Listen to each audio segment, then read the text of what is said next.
一台大冰箱摆在中和秀士里办公处外，里长洪天佑放进许多新鲜食品。难道是里长要在里办公处外卖东西吗？不，这是里长看到许多里民因生活困苦，想帮助他们，自费购买大冰箱，放入生活物资，让有需要的民众自由领取。现在的人有很多是很苦的，又是没有办法申请到低收的。后来我想说，就把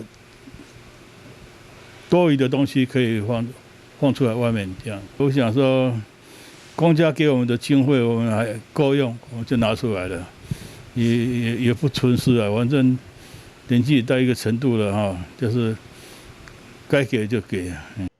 洪里长表示，开放式冰箱自取物资，为弱势家户着想，避免他们不好意思。但这样一来也有缺点，物资容易被一次取走。几经思考后，还是采用自由领取，也请民众适量拿取，让大家都能一起分享。